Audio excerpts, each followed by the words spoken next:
मैया मकुनी घुघुनी खाए, चल नैतिक आज के गाँव। चैता सुने फगुआ गाए, चल भैवा नानी के गाँव। चैता सुने फगुआ गाए, चल भैवा नानी के गाँव। हो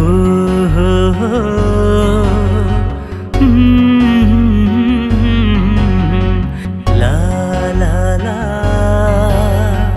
हो।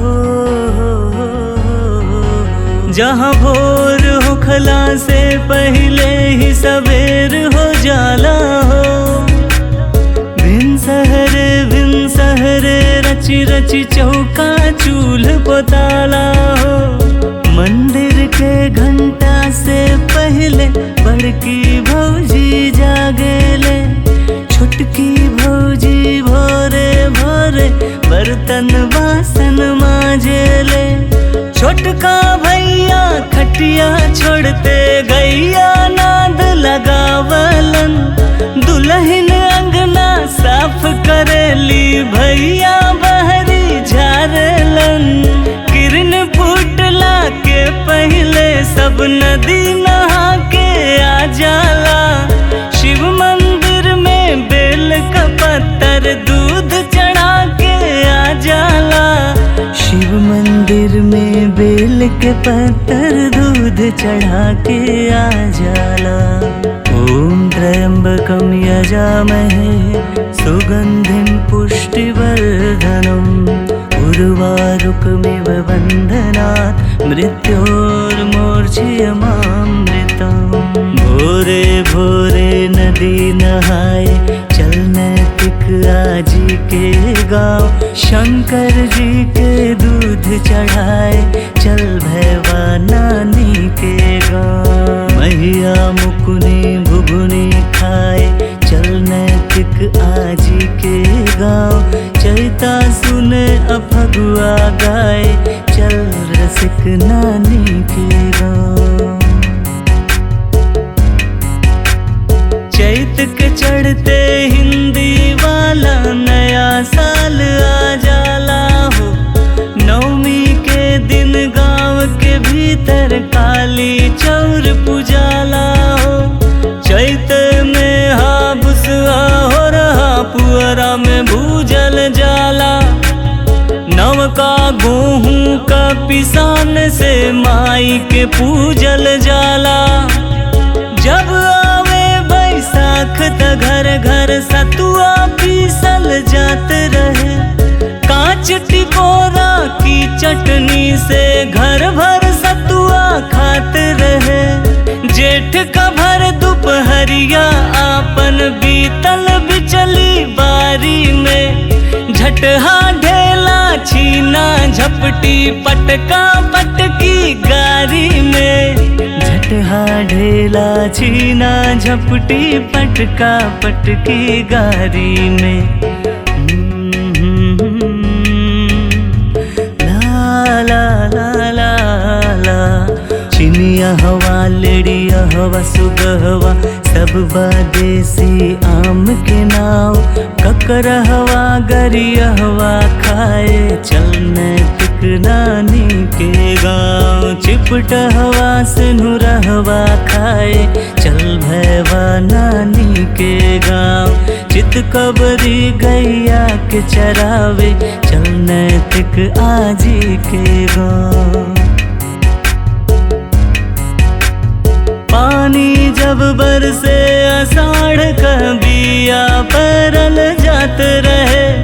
गोयड़ा वाला खेत में अक्सर काला नमक रोपात रहे। झूला झूलत सावन बीतल भादो चुअत पलानी में। अक्सर मटिहा घर गिर जाए हथिया वाला पानी में। दुर्गा पूजा और पितर पख पड़े कुआर महीना में।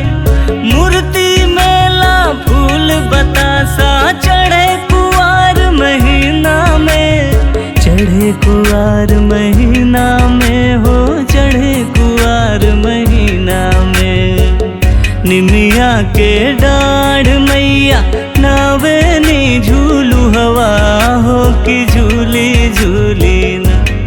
हो कि झूली झूली ना मैया गावेली गीतिया हो झूली झूली ना मैया मोरी गावेली गीतिया हो झूली झूली ना।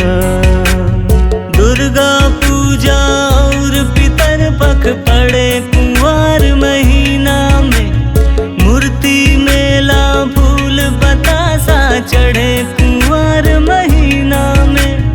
कार्तिक की कान्ही पर बैठल हल्का जाड़ा वेला, दिया दिवाली गोधना पिड़िया कितना नीमन लागेला। दिया दिवाली गोधना पिड़िया कितना नीमन लागेला।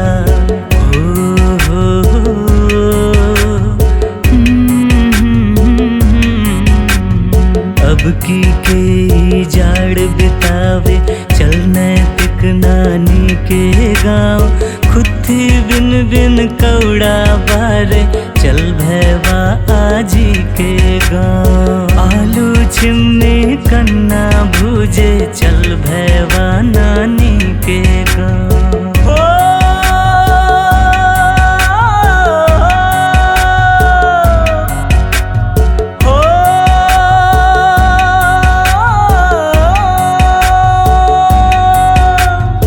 अगहन में गेहूं का बिया खेतन में पड़ जाला हो, रवि की हरियाली से धरती का अचरा भर जाला हो।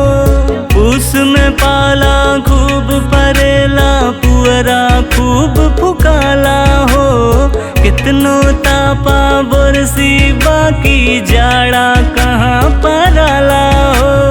माघ माह से धीरे धीरे मौसम बदले लागेला, लाहे लाहे बहे बसंती मनवा बहके लागेला। भंवरा के गुनगुन सुन सुन के आम पेड़ मौरा जाला, फागुन में बुढ़वा सयान का सबका मन बौरा जाला, सब कर मन बौरा जाला। चारों ओर रहे हरियाली धरती धानी हो जाले, किस्म किस्म का फूल पहन के धरती रानी हो जाले। फागुन का पवरकिया पुआ इहवा कहाँ भेटाई हो, रंग अबीर गुलाल वाले किन भौजी कहवा पाई हो। फगुआ का पवरकिया पुआ इहवा कहाँ भेटाई हो, रंग अबीर गुलाल वाले किन भौजी कहवा पाई हो। भौजी कहवा पाई हो, भौजी कहवा पाई हो। भौजी के तनी रंग लगाए चल नैतिक नानी के गाँव, टोली बांध के घूमे जाए चल रसिक नानी के गाँव। बरहों मास के सुख पावे